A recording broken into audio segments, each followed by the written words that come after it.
I'm Shelley Niro. I'm from Brantford, Ontario. I grew up on the Six Nations Reserve, which is very close to Brantford. I'm Mohawk and Turtle Clan. And I like to acknowledge that the people that I was surrounded by in my really young years were pretty artistic, not like painters or, sculptors or anything like that, but they would often use materials like beads and wood and soapstone, and these materials are really easily accessible at the time.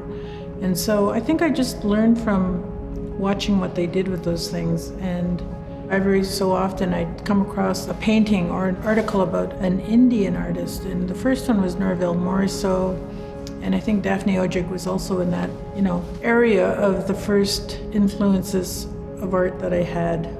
Like, it took me a long time to separate myself from early art and making my own personal stamp on the art that I was making.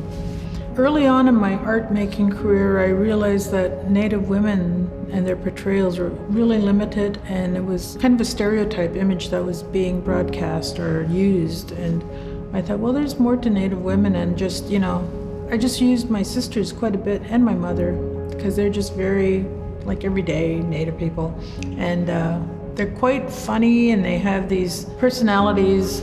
It's about showing Native women and just showing them in their normal everyday situations. In my work, Chiquita, I used a really early image of my mother, and she's about 15 in this photograph that I have. During her whole life, she was afflicted with asthma, and she was always in the hospital. And when I started working on this project, she was really allergic to roses.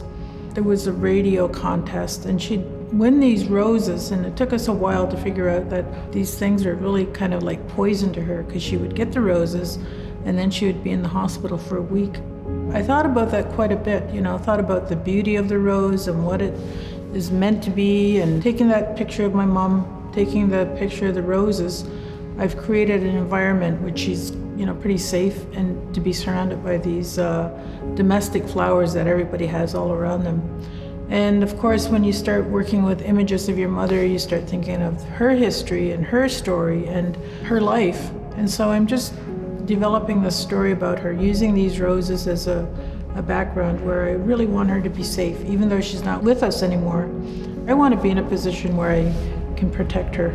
I use my family quite a bit in my work because often, if you're working in any kind of media like painting or photography, you're often working alone in your studio. And so by incorporating the image of my family, I feel that I'm still close with them. They're there, and I'm trying to make their image better, and I'm giving them the best light, that sort of thing. I refer back to Hollywood films quite a bit, and I used to think, in a way, they're archiving the people that are in those films, and those people will be there forever. And when I make my work, I like to think that in a small way, I'm archiving my family. Again, I was thinking about my mom quite a bit, being 15 and, sort of stepping out into the world, and what was the world offering to her. And at that point in her life, the world didn't have too much to offer to her, because she was a young Native woman, and she had very limited resources that she could depend on. The shape itself is a canoe shape, and I've often been asked, is that a female shape? And I have to say no. I was looking at the shape and how it has to travel through water, and the shape itself is pretty ingenious, that it has, it is that shape, and it can slide through water. And using that shape, going through life, we have to find a shape that will help us get through the world. Living on the reserve when I was a kid, it was always in darkness. There were no street lights, and off in the distance you could see the city lights of Hamilton giving this, this beam of light. And it kind of reminded me of the Wizard of Oz. What's going on over there? How come they have light on all the time? So, all these questions that you ask yourself. So then once you live in a city, you realize that it's really not too much happening. In my art, I like to feel that the end product is one of joy.